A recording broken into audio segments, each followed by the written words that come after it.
Dando início, né, então, eu gostaria inicialmente de agradecer muito, né, aí a participação na banca, né, que essa banca é composta aí pela doutora Denise Návia, pela doutora Maria Stefani Pixier, e eu também, né, no momento, nós somos 3 membros da banca, né, pelo sistema atual aqui da Exalc. Então, primeiramente, bom dia, né, e estamos iniciando, então, a defesa de tese, né, da Ávila.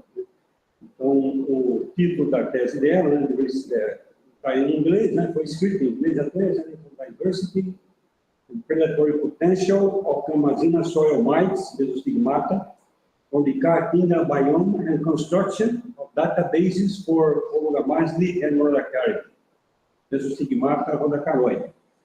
Então, é uma tese com quase 200 páginas, né? Uma tese grande aí, né? Então, com vários capítulos, como vocês podem ver. Nós agradecemos também a presença de todos, né? Todos os colegas aí, tá? Então, a oportunidade para a gente reencontrar, né? E conversar um pouco, tá? Então, é um prazer muito grande, né, estar aqui hoje, nessa apresentação. E, então, pelo nosso sistema, estamos começando um pouco mais às 7h30, nós temos em torno de uns meia hora, 40 minutos, né, para a apresentação da árvore, né, uma apresentação bem detalhada, tá, né, então, primeiro vamos ter a apresentação e depois da apresentação, então, as arguições, e aí nós vamos ver, né, quem poderia ser a primeira pessoa a arguir, né, se é desculpa, se a Denise, né, ou Maria Stefani, né, vamos depois definir melhor aí mais tarde. Então, Ávila, você estava a falar, então, vamos iniciar a apresentação. Muito obrigada, professor Gilberto, pela apresentação. Antes de iniciar, bom dia a todos. Gostaria de agradecer a todos que estão presentes fisicamente, que estão presentes online, né, porque a gente é um momento tão importante na minha vida, o fechamento de um ciclo, né? Então, uma agradeço a todos vocês. Hoje eu vou apresentar para vocês a minha tese, intitulada Diversidade e Potencial de Aplicação de Ácaros Edáficos da Amazônia. Vocês estão ouvindo bem a Ávila? Mais ou menos, né? Está ruim? Eu acho que não é um pouco mais. Deixa eu puxar mais. Acho que pode deixar. Acho que vai ficar não interfere, não.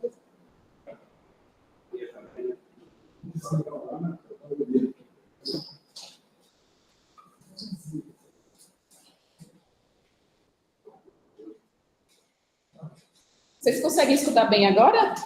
Marie, Denise? Melhor. Melhorou muito, melhorou. Então tá ótimo. Então, bom dia a todos. Hoje eu vou apresentar para vocês a minha tese, intitulada Diversidade e Potencial de Predação de Ácaros Edáficos da Amazônia de Solo do bioma Caatinga e construção de bases de dados para a família Rhodocari e Hologamass da superfamília Rhodocaroi. Esse trabalho foi desenvolvido sob a orientação do professor Gilberto José de Moraes, durante aí os meus mais de 4 anos de doutorado.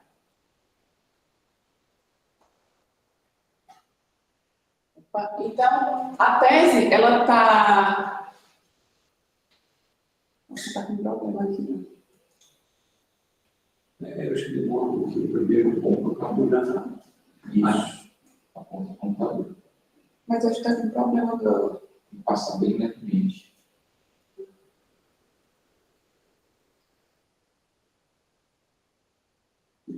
Então, aqui para iniciar, né, mostrando para vocês a estrutura da minha tese. Ela está dividida em 11 capítulos, onde o primeiro capítulo vai tratar da introdução geral e o 11º das considerações finais, e os outros capítulos tratam sobre temáticas sobre diversidade, descrição de novas espécies de ácaros edáficos da Amazônia, prospecção e a construção da base de dados. A Caatinga, ela é um bioma estritamente brasileiro, é um bioma que apresenta características climáticas intrínsecas, né, para a região. Esse bioma está praticamente todo incluso ali dentro, na área da região nordeste do país. E esse bioma, ele apresenta aí, principalmente como característica, o seu clima, que ele é considerado um clima quente e seco, né, classificado pelo sistema de Köppen como um clima quente e seco, tipo BHS, e com uma temperatura média anual em torno de 25 graus Celsius e aí regiões que não chegam sequer a uma precipitação anual com 300 milímetros, né? Então, nós vemos aí que é um regime bastante diferenciado, com um clima seco bastante evidente. A vegetação dessa região ela é caracterizada por ser uma vegetação do tipo mais escassa, né, mais arbustiva, com árvores ali de porte médio, arbóreo, e apesar da importância socioeconômica desse bioma para o país, mais especificamente ainda para a região Nordeste, esse bioma tem sofrido aí ações antrópicas que têm modificado a sua ecologia e, consequentemente, tem também prejudicado aí a sua biodiversidade.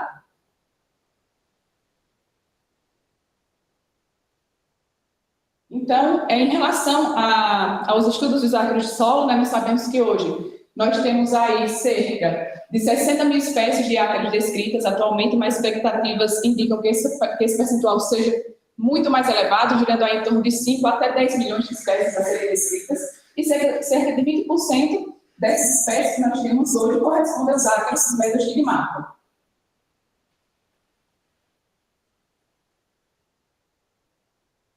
Atualmente, desse total de 60 mil espécies, né, 44 espécies são utilizadas aí para o controle biológico de pragas, e dessas 44, 36 correspondem aos ácaros fitoseídeos, que são um grupo já bastante consolidado aí para o estudo no controle biológico de pragas, e apenas 7 dessas espécies correspondem aos ácaros edáficos gamazina de solo. Então, isso quando nós estamos falando a nível mundial. E quando nós pegamos essa perspectiva a nível Brasil, nós só temos hoje uma espécie que é comercializada para o controle de pragas de solo, né, que é para associar e para fíficos, que é a Stratolella piscincus. E o que nós percebemos é que essa realidade não é condizente com os estudos de biodiversidade que nós temos feitos, não apenas no bioma Caatinga, mas em todos os biomas brasileiros. Então, diante do que foi apresentado, né, dos objetivos desse trabalho foi avaliar a diversidade de ácaros edáficos de solo gamazina no bioma Caatinga, em áreas de cultivo agrícola e de vegetação natural. Aí de 2 biomas, né, do bioma dos estados de Pernambuco e da Bahia, bem como utilizar a taxonomia integrativa e a caracterização molecular desses ácaros edáficos encontrados também dentro desse bioma, descrever 4 novas espécies para a ciência e fazer a descrição de uma espécie documentada e prospectar 2 novas espécies de ácaros predadores com potencial para o controle biológico de pragas de solo. E, finalmente, desenvolver as bases de dados para a família Logomasidae e Rhodocáridae, que pertencem a essa superfamília Rhodacaroide. Então, o capítulo 2 ele trata da diversidade de ácaros edáficos gamazina de solo em diferentes ecossistemas do bioma Caatinga, do estado da Bahia. E o objetivo desse trabalho foi avaliar a diversidade de ácaros edáficos de solo, com ênfase nos ácaros edáficos gamazina, em cultivos agrícola e em área de vegetação natural.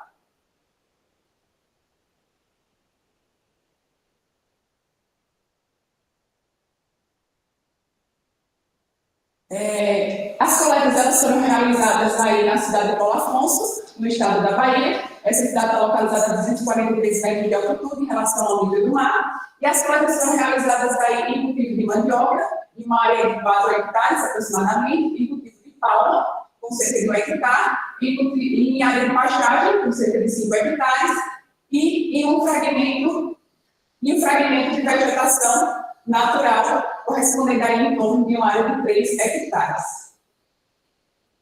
Para as coletas dos ácaros, nós temos as coletas de solo, né, um tipo indeformado, onde nós utilizamos esses anéis cilíndricos para fazer essa coleta.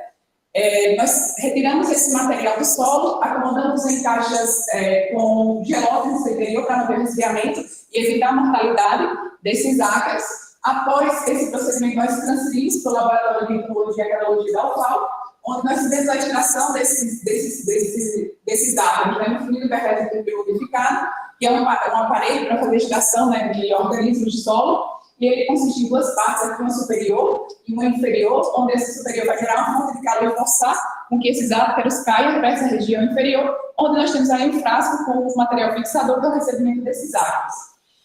Essas amostras foram deixadas por um período de 7 dias, e após esse período, aumentando essa temperatura gradualmente, nós fizemos a verificação do material que tinha caído nesses frascos e fizemos a separação dos grandes grupos de ácaro.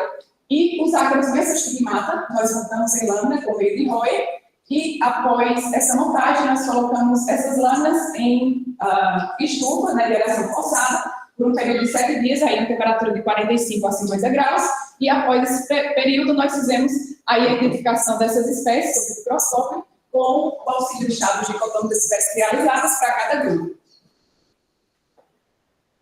Nós avaliamos para esse trabalho os índices de diversidade e a distância euclidiana. Então, como resultados, aí nós temos um total de 16.971 espécies coletadas, com 70% deles correspondendo aos Orimbápida, 21% aos ácaros da fugamazina, que é o grupo de estudo, 7% aos ácaros dromidiforme, e os outros corresponderam aí, os outros grupos corresponderam a menos de 1,5% de tudo que foi coletado. Em relação a esse número coletado, nós tivemos aí um total de 3.574 espécimes de ácaros e mazinas coletadas, desde 2.063 fêmeas foram identificadas em 10 famílias, onde nós tivemos aí as famílias Acidilelardo e Rodacário como sendo as famílias mais diversas dentro desse estudo. E nós identificamos essas espécies em 36 espécies, distribuídas em 24 gêneros, e tendo aí 10 novas espécies para ciência. Dentro dessas espécies que foram coletadas, né, as Triquilelápida foram as famílias que tiveram o maior número de espécies relatadas. Isso é extremamente importante do ponto de vista ecológico aqui para os ácidos, pois esse grupo tem sido relatado aí, principalmente em ambientes que têm sido vistos ações antrópicas, né, e também em solos ácidos, e Lelápida pela sua importância no controle biológico. Hoje, das 7 espécies que nós temos comercializadas mundialmente para o controle biológico de pragas, 5 são da família Lelápida. E aí, em relação à diversidade das espécies encontradas por cada bioma, por cada ecossistema, nós temos aí, né, Protogamazellus migra como sendo aquele mais encontrado dentro do cultivo de palma, Astelobata como sendo mais encontrado na vegetação natural, e Protogamazellus migra na pastagem, e Cosmolepis barbatus aí no cultivo de mandioca. Juntando todos esses cultivos, Protogamazellus mica e uma nova espécie de Rodácaros foram os grupos que tiveram aí a maior abundância dentro desses sistemas. Ao analisar a rede de concorrência dessas espécies, nós temos aqui que a Celobata foi a espécie que mais teve influência dentro da vegetação natural. Protogamazellus mica foi a espécie que mais teve influência dentro da pastagem. E Cosmolepis barbatus dentro do cultivo de mandioca, enquanto a nova espécie Multidento Rodácaros foi a espécie mais influente dentro aqui da área de palma. Lembrando que 14 dessas espécies foram encontradas exclusivamente em um único ambiente e as outras 22 espécies elas foram encontradas ocorrendo em mais de um ecossistema. Em relação aos índices ecológicos, nós vemos aqui que em relação à abundância do tipo de palma foi aquele mais abundante, seguido aí pela vegetação natural. E em relação aí aos índices de riqueza, a palma foi a área onde nós encontramos o maior número de espécies efetivas, enquanto que seguida aí pela pastagem, mas quando nós observamos esses índices de diversidade, nós podemos perceber que apesar da palma ter sido um ambiente com maior riqueza de espécies, os índices de diversidade foram inferiores justamente pela superabundância da presença dessa espécie, que é Protogamazellus mica, que correspondeu aí a mais de 40% de tudo que foi coletado dentro do sistema. Então, nós sabemos que a dominância de uma espécie dentro de um sistema, ela realmente tende a diminuir os outros índices de diversidade. Em relação à análise euclidiana, nós temos aqui, né, em relação à abundância e à diversidade dessas espécies, nós temos que o cultivo de palma foi o que mais se afastou das outras áreas, né, em relação a essa diversidade e abundância, enquanto a mandioca obteve ali uma posição intermediária e a vegetação natural e a pastagem tiveram ali uma composição praticamente similar. O terceiro capítulo também trata sobre diversidade, né, intitulado Abaixo das Terras Secas, revelando a diversidade de ácaros edáficos de macina de solo no bioma caatinga do estado de Pernambuco. Então, o objetivo foi avaliar a diversidade desses ácaros de macina de solo em sistema de cultivo agrícola e em vegetação natural do bioma caatinga. E essas coletas elas foram realizadas na cidade de Bom Conselho, no estado de Pernambuco, que essa cidade está localizada aí a 654 metros de altitude em relação ao nível do mar. Então, nós percebemos que já é uma altitude bem maior do que a região onde foi feito o estudo anterior. Essas coletas também foram feitas em área de cultivo de mandioca, em cultivo de palma, de pastagem e em vegetação natural. E uma coisa importante ser mencionada é que essas áreas elas foram escolhidas de cultivo principalmente devido à importância socioeconômica que esses cultivos têm para a região. Que essas áreas, né, são aí de agricultura de subsistência, geralmente voltada à agricultura familiar, com a produção pequena, mas que serve aí, né, de alimento tanto para humano quanto para animal. E lembrando também que essas áreas de vegetação natural são fragmentos, esses fragmentos, nenhum deles estavam livres da interferência humana. Então, nós vimos ali a tropização dentro desses ambientes. O método de coleta foi o mesmo, como já mencionado no capítulo anterior, e também nós fizemos aí estudos de diversidade e da distância euclidiana.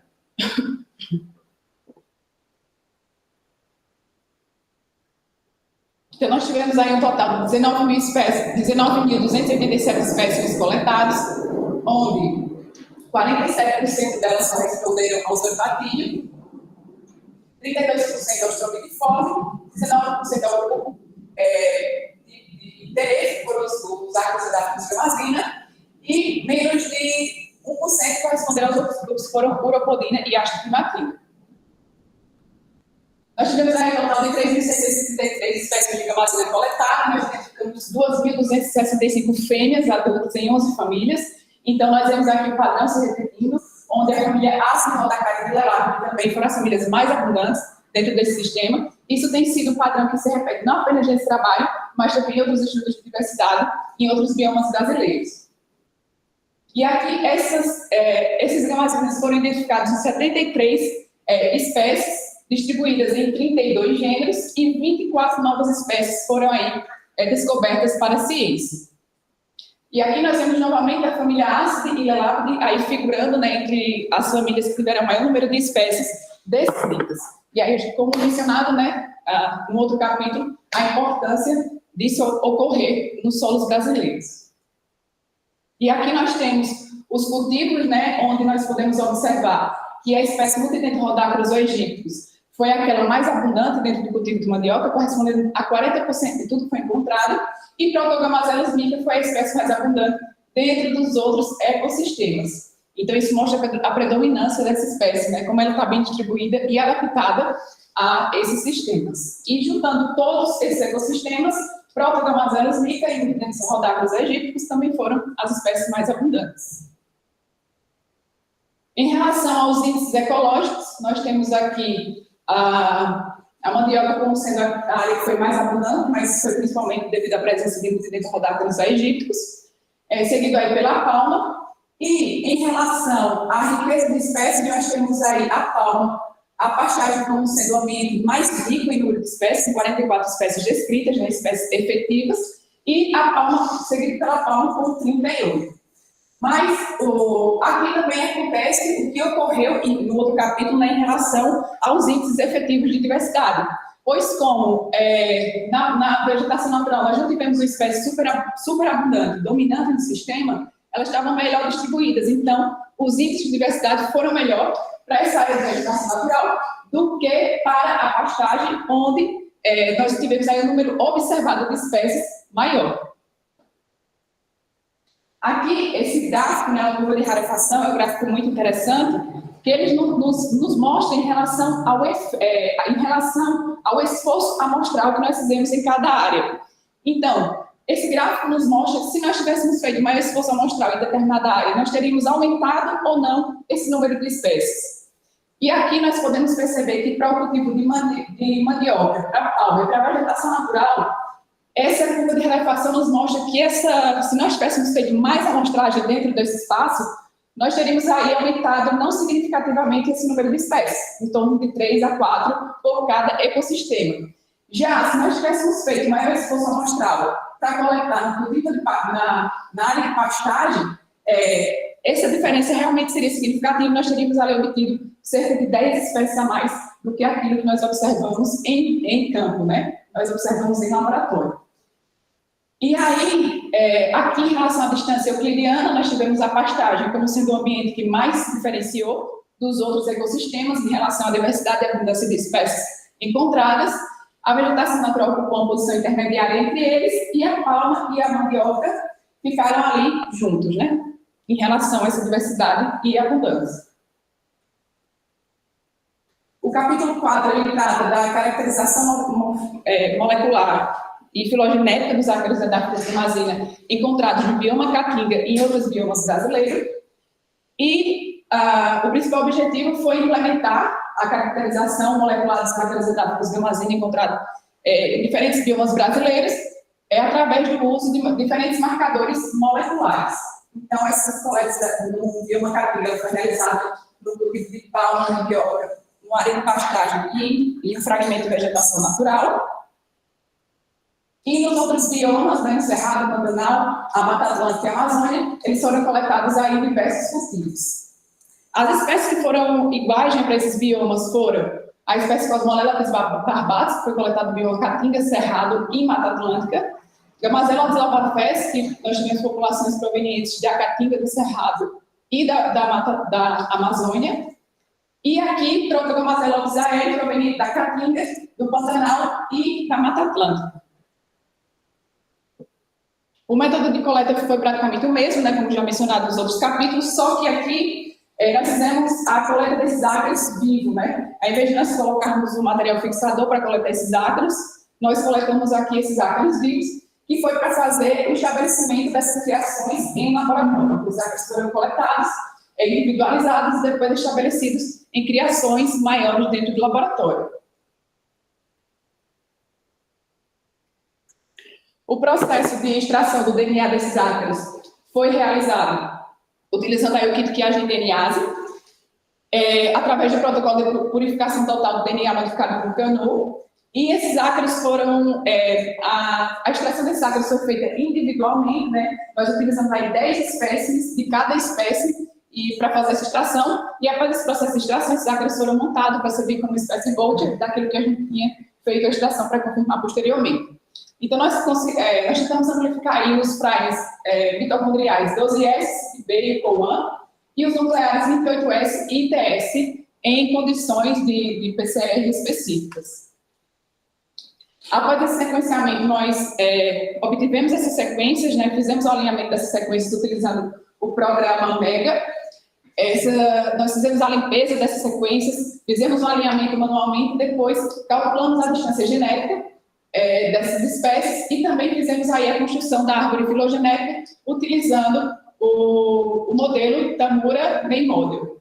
E como resultado, nós obtivemos aí 320 sequências amplificadas, sendo que o gene 28S, o ITS e o CISB foram aqueles que nós obtivemos maior sucesso de amplificação dessas sequências. Em relação à distância genética intraespecífica entre as espécies coletadas no mesmo bioma, para a maioria dos ácaros coletados, essa distância foi 0, ou seja, a gente percebeu que não tem variação. A única diferença que teve foi para a espécie Cosmolelepis barbatus, proveniente da Mata Atlântica, que diferia em 0,003% aí dos outros biomas. Quando nós observamos essa diferença intraespecífica dos diferentes biomas, né, entre os ácaros coletados em diferentes biomas, nós tivemos aí para Gamazelotes lavafés, Cosmolelepis barbatus e próprio Gamazelotes aéreos, uma distância, levando em consideração todos os primes utilizados, que variou entre 0,001 a 0,095. Em relação à filogenia desses ácaros, né, nós fizemos as árvores filogenéticas e nós percebemos o mesmo padrão que ocorria, né, independentemente do primer utilizado, que foi o agrupamento dessas espécies dentro das famílias que são classificadas morfologicamente por Lindqvist, ou seja, a classificação morfológica foi de encontro, né, foi condizente também com a análise filogenética desses ácaros. Isso só não ocorreu aqui em relação ao gene ITS, onde o ASCA, a espécie de ASCA, que morfologicamente é caracterizada como ASCII, ela se colocou próxima da família Blattizócide, ao invés de ter sido colocado aqui próxima da família ASCII, né? Mas isso pode ter ocorrido em decorrência do pouco número de exemplares dentro do gênero e talvez com o input de novas espécies dentro desse gênero, essa árvore pudesse ter tido uma nova configuração. E como resultado desse estudo, levando em consideração caracteres morfológicos e moleculares, nós tivemos aí a descoberta de 3 novas espécies para a ciência, que foi o Gamazelotes da família Ácido, o Protogamazelotes da família Rhodocari e o Proctolepis da família Melicari.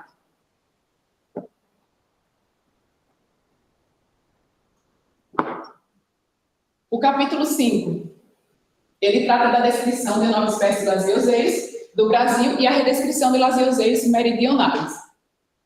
Esse trabalho ele foi publicado na revista Systematic and Applied Ecology, e o objetivo foi descrever a nova espécie de Lasioseiros do Brasil, né, do bioma Caatinga, e fazer a redescrição de Lasioseiros meridionais, bem como fazer a construção de uma chave dicotômica para as novas espécies encontradas hoje no Brasil.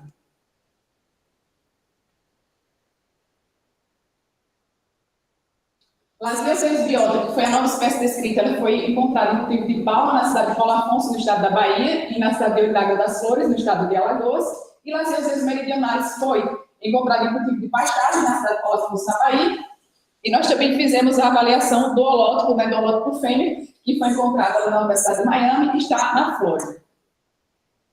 O processo para fazer a descrição da espécie é o mesmo, né? Nos próximos 4 capítulos nós vamos abordar aí sobre a descrição de diferentes espécies, de diferentes grupos, então essa metodologia vai servir também para os próximos 4 capítulos.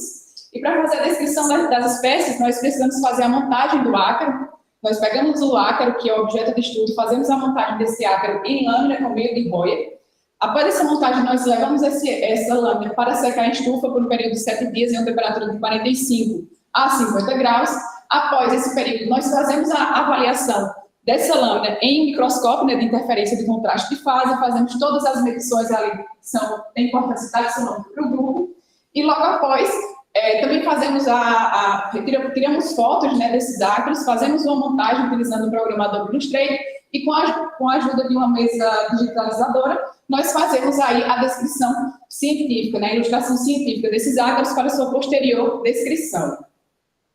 Então, o gênero Lasioseiros é o gênero mais diverso dentro da família Platyzócidae, atualmente com cerca de 200 espécies descritas. E Lasioseiros biota, que foi a nova espécie descrita, ela é mais similar a Lasioseiros foliacetus. Geralmente, as espécies pertencentes à família, ao gênero Lasioseiros, têm setas diferenciadas, né? Então, esse grupo aqui, essas espécies, elas diferem por ter essas setas em formato de folha, porém, em Lasioseiros biota, essa seta tem um formato mais de bastioneiro, enquanto aqui no foliacetus eles têm esse formato mais foliar. Temos essa diferença também em relação à ornamentação do escudo dorsal, onde ela é muito mais evidente em Lasioseiros foliacetus do que na nova espécie, né, que foi Lasioseiros biota.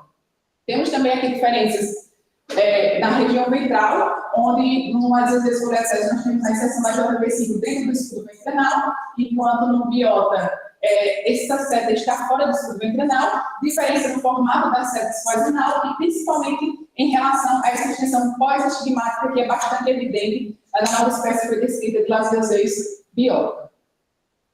Em relação a Lasioseiros meridionais, esse foi o primeiro registro da espécie para o país. Essa espécie ela é mais similar a Lasioseiros barbesiensis, mas nós encontramos aí diferenças, né, em relação ao número de dentes, no número do dígito fixo da quelícera, em questão de ornamentação aí do escudo external e também de uma placa pré-external, e principalmente a diferença marcante que separa essas duas espécies em relação à sua espermateca. Onde Lasioseiros barbesiensis, a espermateca, ela tem um formato tubular com constrição mediana, e já aqui em Lasioseiros meridionais, a espermateca ela tem um formato mais de cálice. E, para finalizar esse capítulo, nós fizemos aí a construção da chave para as 19 espécies que são registradas no país. 8 dessas espécies foram descritas do Brasil e as outras espécies elas foram descritas de outros lugares, mas também relatadas no país. O capítulo 9 ele também trata da descrição de uma nova espécie de Proctolepis do Brasil com o uso de taxonomia integrativa. Então, o objetivo desse trabalho foi descrever uma nova espécie de Proctolepis baseada nas características morfológicas e molecular. Esses ácaros eles foram coletados em cultivo de palma, na cidade de Paulo Afonso, na Bahia, e o processo de extração do DNA foi o mesmo utilizado no capítulo anterior. Nós fizemos a extração do material genético desses ácaros utilizando o kit que é a genderiase, o protocolo de purificação total do DNA, né? Que esses ácaros foram também extraídos esse material individualmente, e para essas espécies conseguimos amplificar o gene 28S e o gene ITS. Para a construção das árvores filogenéticas, nós resgatamos do GenBank sequências de outros grupos de ácaros mesostigmata para fazer essa comparação. Então, nós fizemos aí o alinhamento dessa sequência dentro do programa MEG, para depois fazer a formação dessa árvore filogenética. Proctolelapis é o gênero mais diverso dentro da família Melicaridae, atualmente com cerca de 151 espécies descritas. E a Proctolelapis nova espécie, ela é mais similar à Proctolelapis paulista. Essas duas espécies elas são muito similares por possuir o escudo ventranal, que é uma característica não muito usual dentro do gênero, né? Geralmente esse gênero possui o escudo anal e não ventranal, então só, eu acho que 3 espécies têm essa característica.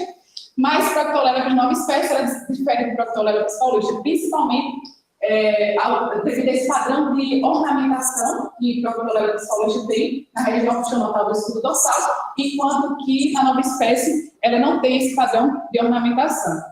Em relação também à presença dessa seta Z-versigo muito mais grossa e longa do que as outras setas do escudo dorsal, enquanto que na nova espécie essa seta tem formato acicular e é praticamente o mesmo tamanho das outras.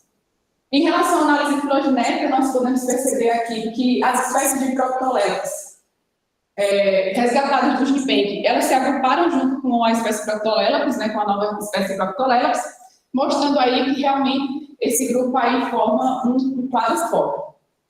Já aqui em relação ao ITS, né, o marcador ITS, nós não tivemos nenhuma sequência, nós não encontramos nenhuma sequência desse marcador para o gênero Proctolelapis. Então, essa é a primeira sequência para o gene desse fragmento ITS para o gênero Proctolelapis. E com certeza vai servir para futuros estudos, né, que sejam feitos com esse grupo. O capítulo 7, ele trata da descrição de uma nova espécie de Endopodoseias, do bioma Caatinga, e a construção de uma chave também para as espécies desse gênero. Então, o objetivo foi descrever a espécie de Endopodoseias e apresentar uma chave dicotômica para a separação dessas espécies. Esses águas foram coletados em cultivo de pastagem na cidade de Paulo Afonso, na Bahia, e Endopodoseias ele é um gênero extremamente recente, foi descrito em 2023, onde foi preciso fazer a amplificação aí do conceito de família para poder inserir esse gênero dentro do grupo. Então, Endopodoseias, nova espécie, ela é mais similar a Endopodoseias edmilsoni, né, que foi um ácaro descrito em homenagem ao professor Edmilson. Esse ácaro, a nova espécie de Endopodoseias, ela difere aqui de Edmilsoni por possuir essa reentrância no escudo dorsal, enquanto Edmilsoni ele é completamente liso. E em relação à presença aqui das setas J2, R2 e S5, que é ausente em Edmilsoni. E para finalizar, nós fizemos aí a chave dicotômica, né, para as 4 espécies que são descritas até o momento dentro do grupo, é um grupo muito recente, então por isso tem pouquíssimas espécies descritas. E 3 dessas espécies elas foram descritas do Brasil, junto com a nova espécie, e uma espécie foi descrita aí do Egito. O 8º capítulo também trata da descrição de uma nova espécie de queroseiros para o Brasil. O objetivo foi descrever essa nova espécie. Esses ácaros eles foram coletados, né, dessa nova espécie, foi coletada em fragmentos de vegetação natural, na cidade de Paulo Afonso, na Bahia. E queroseias ele é o segundo grupo mais abundante, é o segundo gênero mais abundante dentro da família Blattizócea, ficando aí apenas atrás de Lasioseias, que é o grupo mais abundante. E essa nova espécie ela é bastante similar a Queroseias xerófilos, que também foi uma espécie coletada no bioma Caatinga. Porém, ela difere em relação ao formato da seta J maiúscula, onde em xerófilos ela é mais aciculada e na nova espécie Queroseias esse formato mais de bastão. Em relação ao escudo dorsal, que em Queroseias xerófilos ele passa para a região ventral, enquanto que na nova espécie esse escudo dorsal ele é retido apenas na área dorsal. E também em relação à inserção de algumas setas da região opcionotal, onde em Queroseias xerófilos todas as setas do escudo dorsal são inseridas em tubérculos, e em Queroseias, na nova espécie, apenas algumas setas são inseridas em tubérculos. Temos aqui também variação na região ventral, principalmente em relação à extensão pós-periplemática, né, desse estigma, onde ela é bastante evidente aqui em Pterozoeus e não tão evidente, claro, mas não tão evidente quanto em Pterozoeus. Mas a principal diferença que podemos observar, principalmente em relação ao formato da espermateca dessas duas espécies.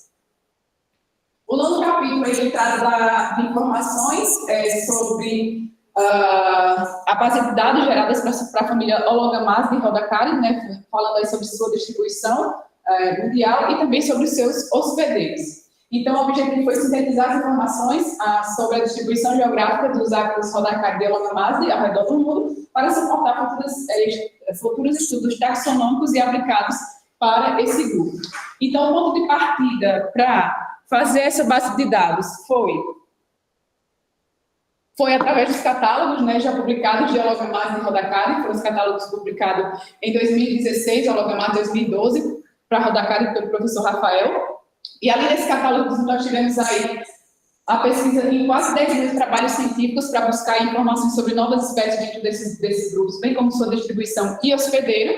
E hoje, essas duas bases de dados constituem a quinta e sexta plataforma online, que é para a distribuição de ácaros mesostigmata da Amazônia. A primeira foi feita por Peterson, né, que é de Phytosalia, que é bastante comum, ou que é bastante conhecida por todo mundo, e hoje tem lá praticamente 3 mil espécies inseridas nessa base de dados, e as outras 3 correspondem a Diaspora, Bladisócia melicárida, que é tida aí ela é tida pelo Jandi, que também foi um trabalho feito sob a orientação do professor Gilberto, e contou já aí com cerca de 1.000 espécies, juntando essas 3 bases de dados.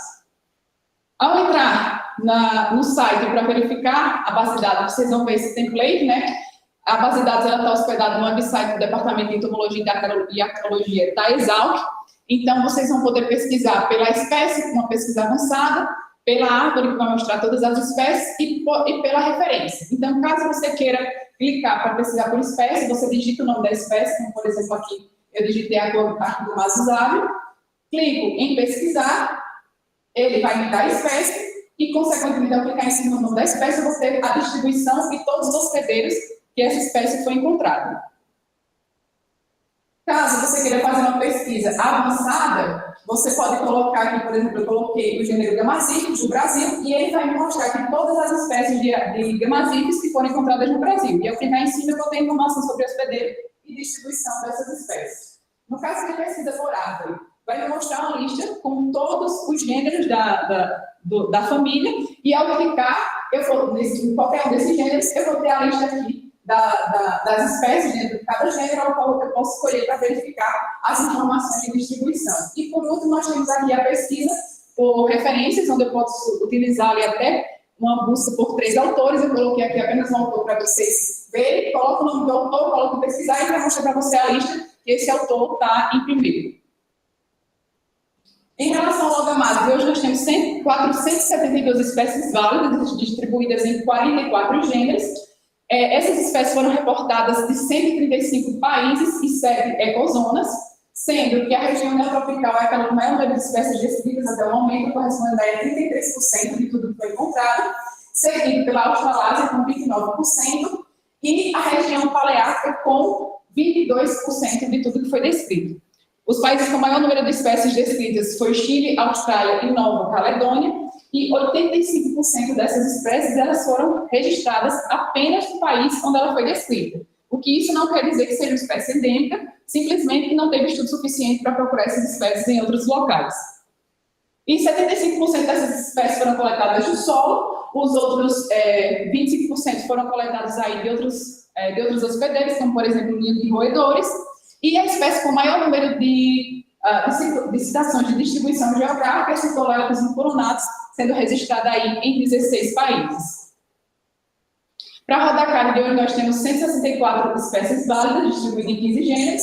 Essas espécies foram reportadas de 68 países e 5 ecozonas, sendo que a região afrotropical é aquela com maior número de espécies descritas, seguido pela região paleártica e pela região neotropical. Tanzânia é o país com maior número de espécies descritas para esse grupo, e 74% dessas espécies foram também registradas apenas no país onde elas foram coletadas, né? O mesmo se aplica o que foi falado pela Locomase, não necessariamente são espécies endêmicas. E 85% dessas espécies foram coletadas do solo, sendo que o Multidendrodáctylos denticulatus foi a espécie com maior número de registros em diferentes países, né? Em 10 países essa espécie foi registrada. E, por último, aqui nós temos o capítulo de potencial de predação, 2 ácaros predadores, que é a Gamazelose lavafés e Cosmoleros mediocuspis, em diferentes presas, pragas e parasitos aí de solo. E também a utilização de presas alternativas para o controle em larga escala.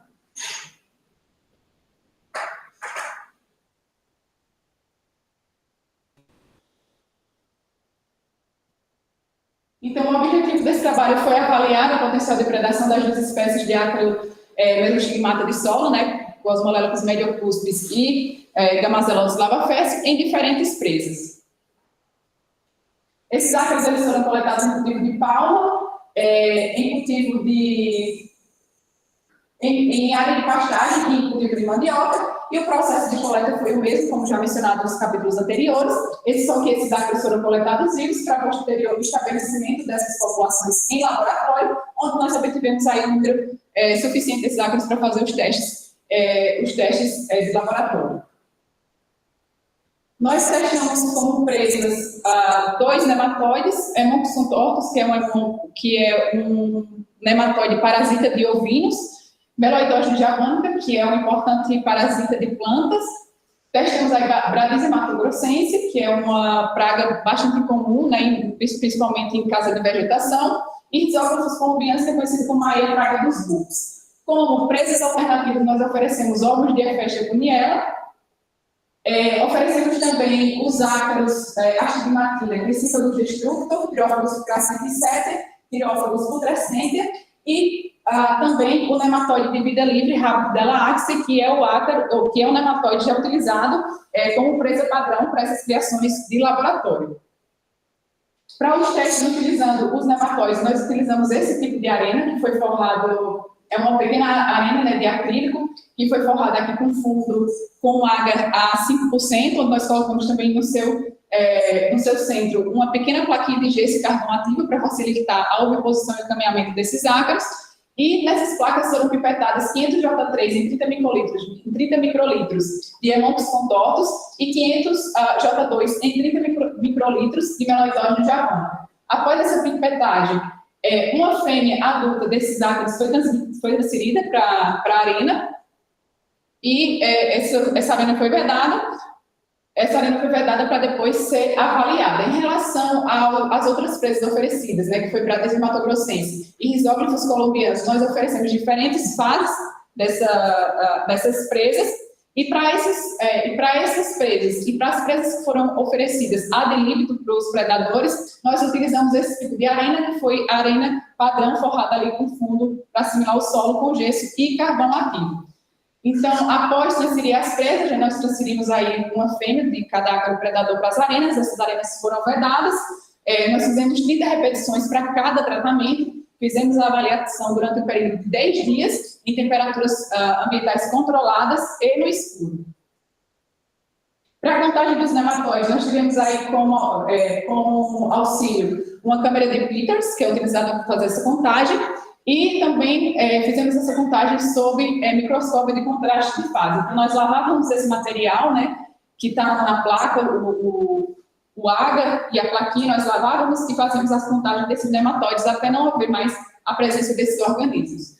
Já para a contagem dos ovos e das presas que foram predadas, nós utilizamos aí a lupa, nós fazíamos diariamente a contagem desses ovos, dos predadores, e descartávamos esses ovos. E o mesmo acontecia também para as presas. Contávamos as presas que tinham sido predadas e depois descartávamos e fazíamos a reposição para a segunda avaliação. Nós avaliamos aí o consumo, né, dos diferentes predadores para a mesma presa, e para a oposição nós avaliamos, além dos diferentes predadores para a mesma presa, avaliamos também diferentes presas para cada predador. Em relação ao consumo diário dessas fêmeas, né, dos ácaros predadores, nós vemos aqui que Meloidógeno javanica, quando oferecida para Gamazelose lavafés, Cosmoleros mediocuspis, não teve diferença em relação a esse consumo. enquanto que Montes Contortos, Gamazela dos Lavafés, teve um consumo mais elevado, e para as outras presas, foi Brasília, Mato Grossense e Risógrafos Colombianos, Cosmoleros Mediocursos foi que obteve o melhor resultado de consumo.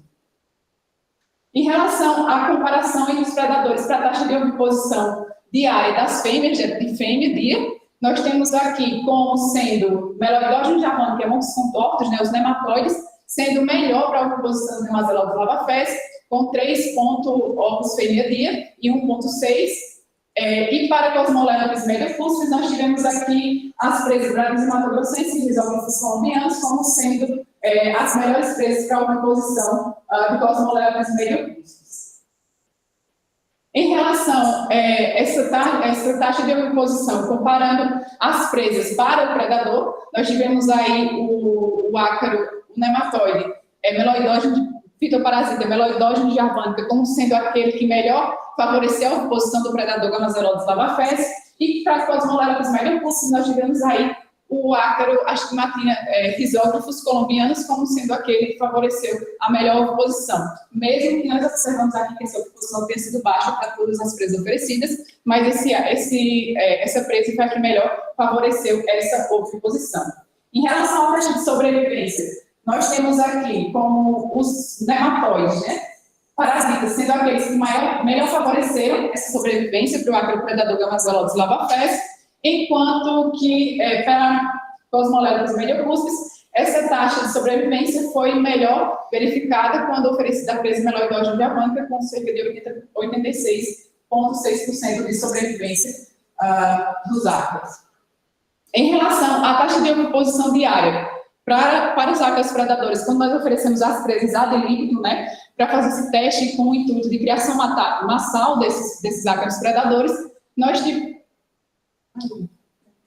tivemos aqui Rabidella axi, que é a presa já utilizada como padrão dessas criações de laboratório, como sendo a presa que melhor favoreceu a oviposição de Gamazela dos Lavafés, seguido por Pirófagos crassicida, com um número aí, né, em Rabidella axi de 8 ovos fêmea-dia, ou seja, um número bastante elevado, seguido aí por Tireófagos crassicida com 3,4 ovos fêmea-dia e Tireófagos putrescente com 2,3 ovos fêmea-dia.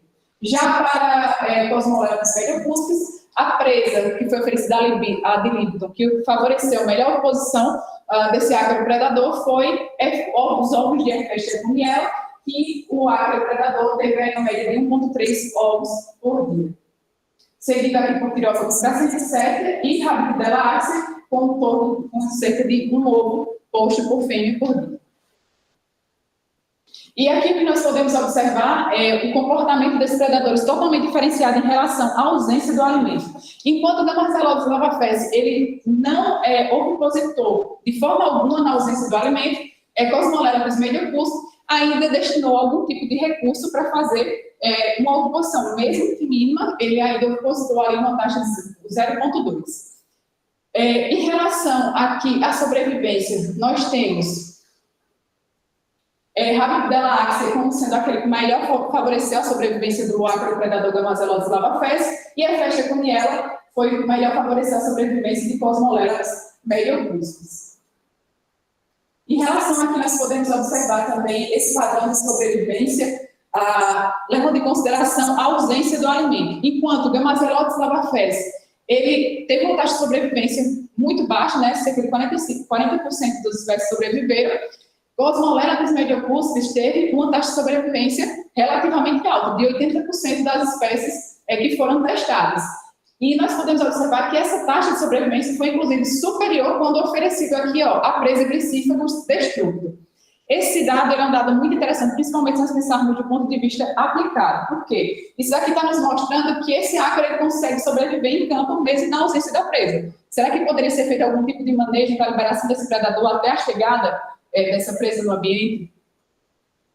E aí, como considerações finais, eu deixo para vocês, né, que a Caatinga é um bioma de extrema importância, tanto socioeconômica quanto ambiental, não só para o país como um todo, mas principalmente para a região nordeste do Brasil. Mas nós vemos que essa área, nessa região, ela carece de mais estudos, principalmente em relação à sua biodiversidade, que, infelizmente, ela ainda é subestimada, né? Nós vemos aí a caatinga tida como um bioma que é pobre, que não é diverso, mas nós vemos que o que realmente falta é estudos que valorizem e que mostrem que a caatinga ela é realmente um ambiente com potencial igual aos outros biomas brasileiros e que tem novas coisas a serem descobertas. Não só nesse trabalho que nós fizemos aqui, nós percebemos que mais de 30 espécies novas foram descritas aí, foram descobertas para a ciência, né? Então, aqui eu deixo para vocês a imagem da caatinga, né, nas suas duas versões, quando nós temos aí a caatinga na sua fase seca e na sua fase chuvosa, né, mostrando aí o potencial de resiliência desse ambiente.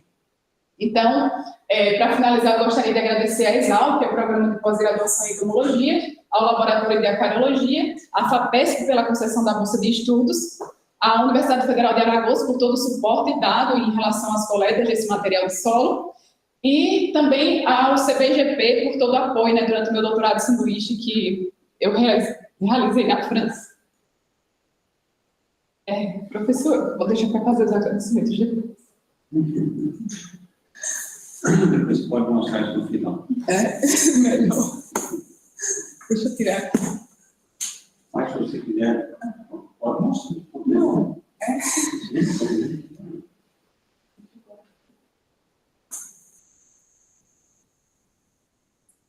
Bom, eu ia deixar para fazer os agradecimentos no final, mas vou aproveitar aqui o embalo, né, e fazer. Primeiramente, eu gostaria de agradecer a Deus por tudo que Ele proporciona na minha vida. Sem Ele, esse momento não seria possível. Agradecer a minha família por todo o apoio incondicional, meus pais, minhas irmãs, meu noivo, por todo o apoio emocional durante todo esse processo. Minha grande amiga Lídia, que tem sido uma inspiração para mim em todos os momentos, tem me apoiado. Ao professor Gilberto, que eu sou extremamente grata e feliz, professor, em ter você como meu orientador, desde o mestrado. Você, para mim, é um exemplo de profissional, de pessoa, de humildade. Então, eu tenho certeza que esse sentimento não reflete só em mim, mas em todos os seus orientados, né, em todas as pessoas que passaram pelas suas mãos.